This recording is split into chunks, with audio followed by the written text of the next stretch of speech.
And I guess we'll get going. And if other people pop in here, then they can do that too. So, want to say thanks for joining us on the. I'm going to look over here, so I'm going to look back and forth.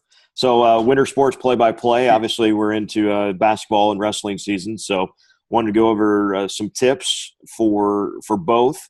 And then we've got something that was in the email too, I think, and I want to talk a little bit more about it. Is the cautionary tale of every microphone that is plugged into something can be recording something. So we're going to talk about that as well here. I'm going to look at my notes though.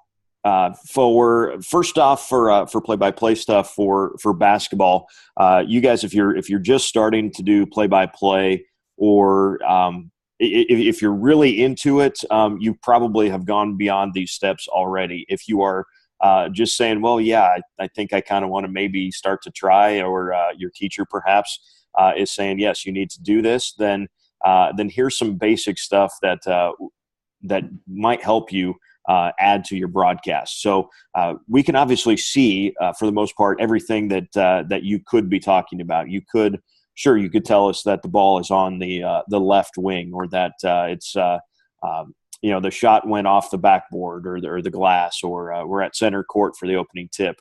But the biggest thing that you can add as a play-by-play person is who has got the ball at the top of the key, who just made the basket, who picked up their third foul, and it's the team's fourth foul.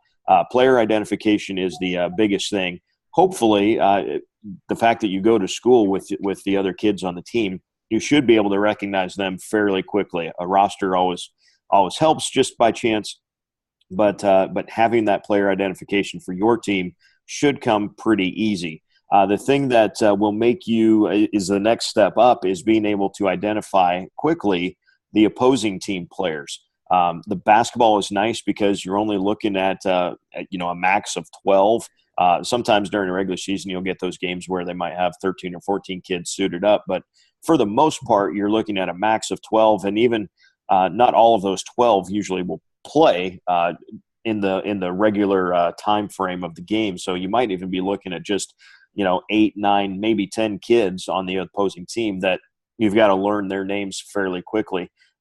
If you have the opportunity to get a hold of those names, maybe through your AD, can give you the roster that they sent, maybe a quick email to the coach. Hey, who's playing in your game tomorrow night? We're broadcasting the game.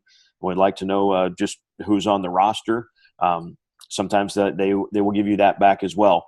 If worse comes to worse and you don't have anything prepped ahead of time, but you've got that roster on game night, go down to the score bench before the game, probably when they're doing warm-ups, and just mark down who is playing, who is starting, and you can announce that too at the beginning of the game, and go from there. But getting player identification, it's the number one thing that can add to what we can already see. I can see that number 10 has the ball, or that number 15 made the shot, but I don't know who is number 10, who is number 15. So that's the number one thing, is player identification.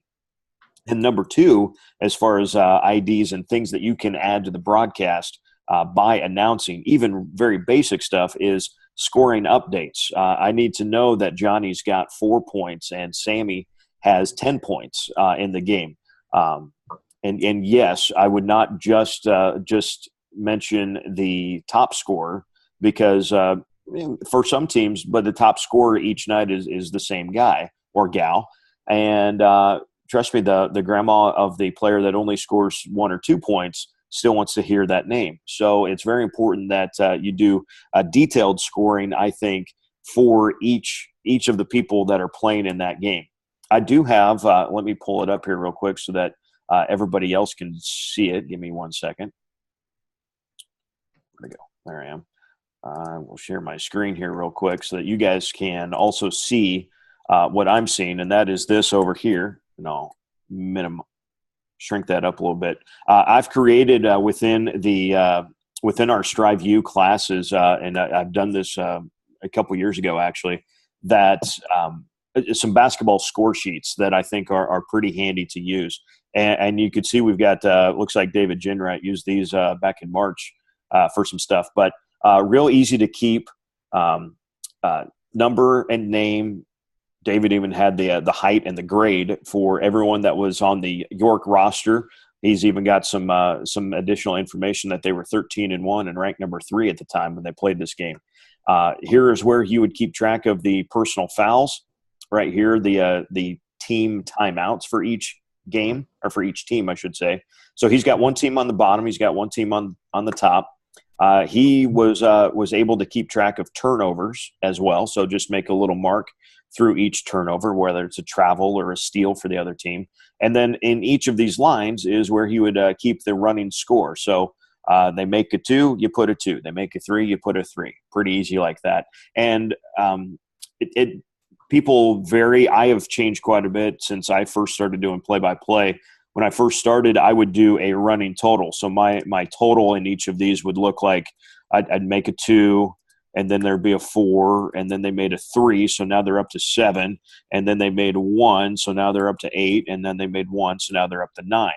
As I've gotten older and I've done more and more games, I've been able to just go 2 and 3 and 2 and 1 and 2 and 3, and could tell you that total is there's 5, 7, 8, there's 10, there's 13 points there real quick. And so I could do that total pretty quick as the game would go on. And so at the end of the night, I could tally up that it looks like Jenny had her 13 points, including 2 threes and a free throw made in there.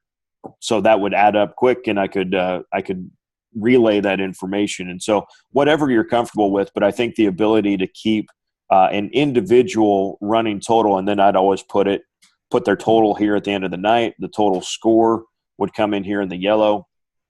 This is where I would keep the score by quarter, and then the free throws made for the quarter and the half would come in this spot as well. Then the third quarter, there's your total score. There's your score by quarter and the free throws. And then score by quarter, free throws for the quarter, and free throws for the half.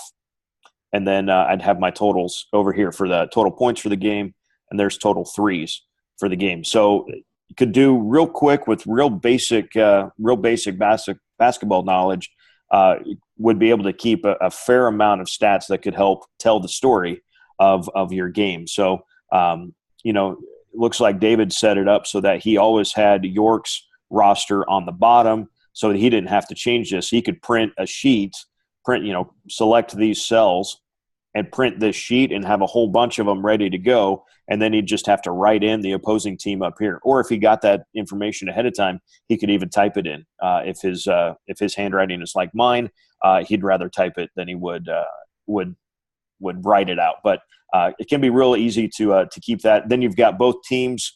You've got the scoring for both teams. Hey, did somebody have 30 points tonight? Did somebody have 10 and they've never had more than 1? Those are some of the things that if you do play-by-play for a number of games that start to become a little bit second nature. And I think doing a score sheet in some way, shape, or form is very beneficial. Lots of good opportunities to practice. Go to a junior high game.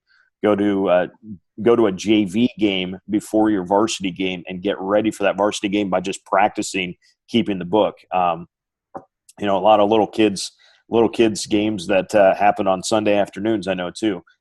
Go up to the gym and keep book at that game and just kind of practice through that. That's some really good practice actually. So within this Google Sheet actually, so I've got a horizontal version so that when you print, it prints out wide, and then I've got a vertical version that is basically the same thing and works the same way, except it prints it off. The sheet becomes vertical that way.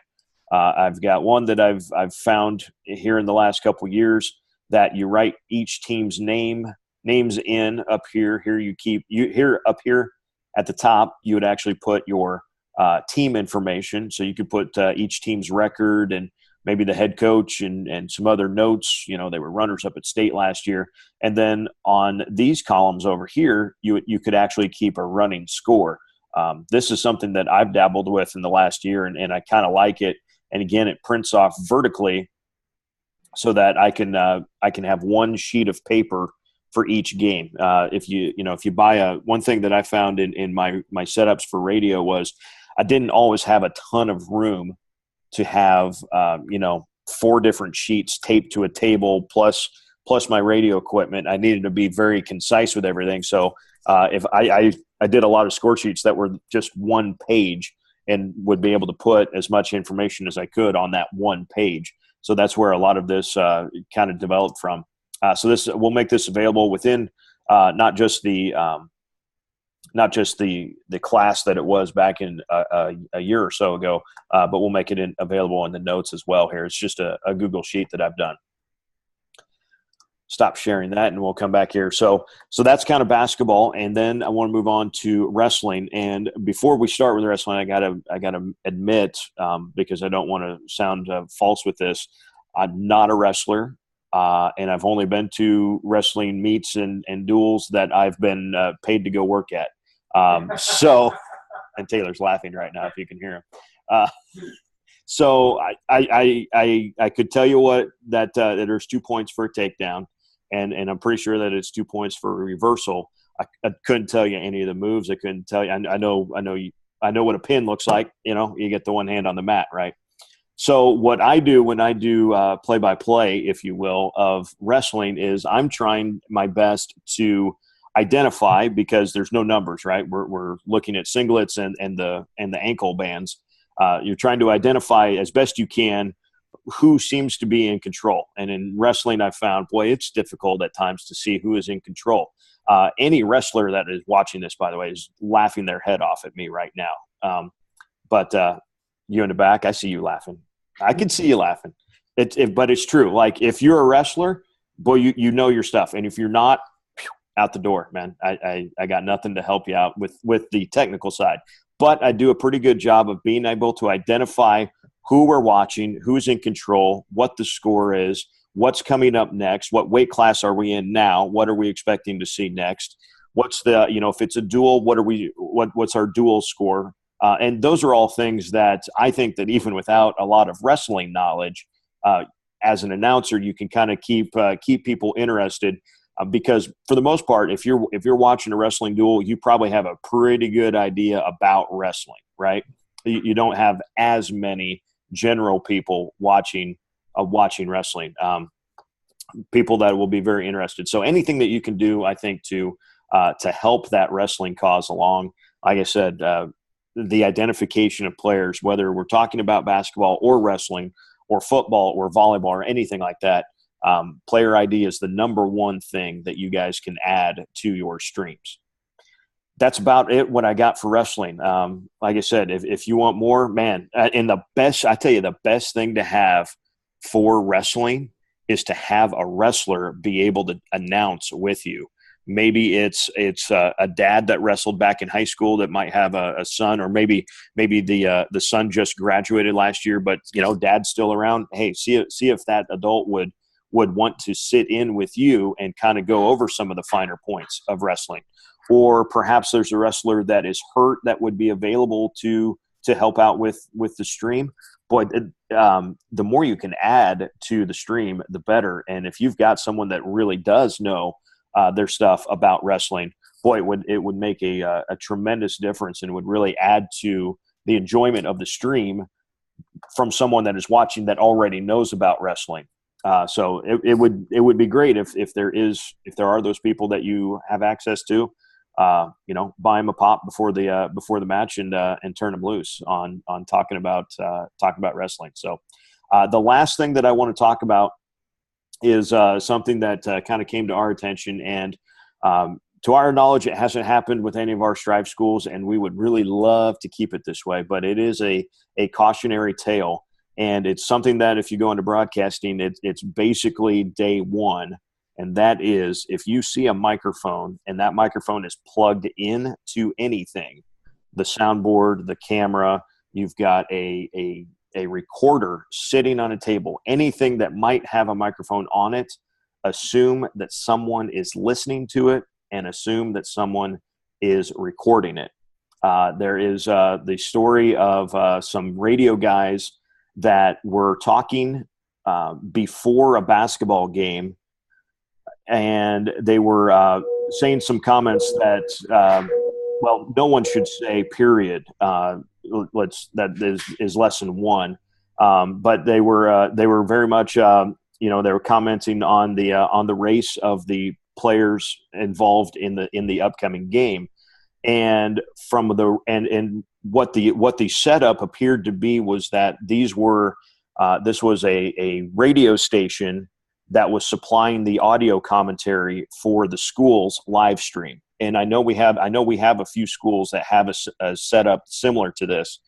And so what was happening was the people broadcasting at the game, they were getting ready for the game actually, and they were talking over their radio system through back to their station manager, who was operating the board at the radio station that night. And that's something that radio people understand, that you're talking to your board op getting ready for a game. So they weren't live on the radio, but that audio feed was coming out of the radio person's soundboard and coming into the school's web stream. All right. So this we're all pretty familiar with what this could look like.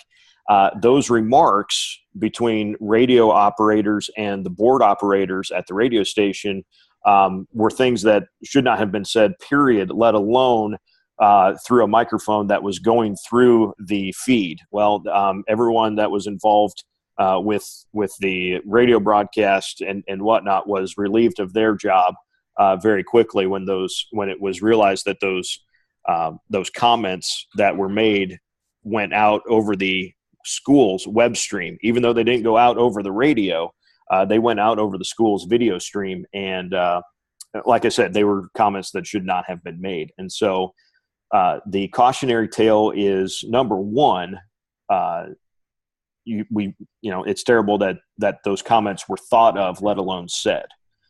But number two, from a broadcasting standpoint, you've got to always assume that if there is a microphone anywhere within arm's length of you, it can hear you, and that someone is listening to what is coming through that microphone. So don't say anything within earshot of that microphone that you don't want someone to hear for any reason. And I think we'll have a link for that in the notes for this webinar as well. But kind of always be cognizant of that. As soon as you plug that microphone in, somebody can hear it. Just assume that there's no such the broadcasting note, if you will, is that there's no such thing as a cold microphone. Assume that every microphone you come across is a hot mic and that somebody's listening to it. So that's kind of what we wanted to talk about for the webinar today for our Zoom session. The project for this week and for the end of the semester. I know some of you might be leaving your Strive classes here at semester, but the project will be to get some practice of play-by-play, whether it's basketball or wrestling, at a non-varsity event before you do a varsity event. And like I said, I know for some of you doing a varsity event, you've been doing it for a couple years.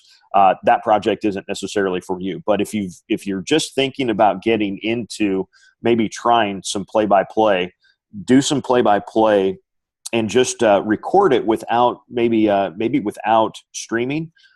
Set up for a junior high game some night and practice using that junior high game, or have everything set up for the JV girls game that starts at 4:15 and practice during that JV girls game before you get ready for the varsity girls and the varsity boys. That's also a chance to get a number of kids kind of involved too. Kind of a tip for teachers is to have a number of kids involved practicing during JV games, and then you figure out who's pretty good at it and you give them the chance to broadcast during that varsity game. So that's what we've got for our Zoom session today. And if there were any questions, Ron or you guys there in Pender, any thoughts, anything, not just play-by-play for the winter sports, but anything else that you guys have come across that we could answer some questions for. Any questions? Nope. I think they're good. They're good. Pender's awesome. Ron, how are you doing up there? Doing good. Getting ready for a wrestling tournament this weekend. So Gotcha. Yep. Gotcha. So it's just a matter of ID and everybody, right? yeah, How Yep. many mats do you guys have? I think there's just two. Just two? Yeah. Okay. Well, we will actually be in Amherst. I think it's the first Saturday of January. They've got a big invite, and they'll have 3 mats. So if you want to hear somebody stumble through announcing some wrestling stuff, by all means, listen to us on. I think we'll have that on Strive Sports, and then Amherst they have kind of a wide camera angle to have all 3 mats, but I'll be announcing different stuff. There on the first Saturday in January. I think it's the 6th. So good luck with that. It's unique. And then the fact that, matches get over before other matches. And so things are always changing. It's a really fluid type situation, I think, to try to stream wrestling and to make it look right. So it takes a lot of prep, and it takes some patience to kind of get through the day. Well, we're going to keep it simple. We'll just see how it goes. So first time to try it. Absolutely. Cool. All right. Well, if Pender's good and Ron, if you guys are good, then we'll say thanks for coming. I'll get my recording stopped.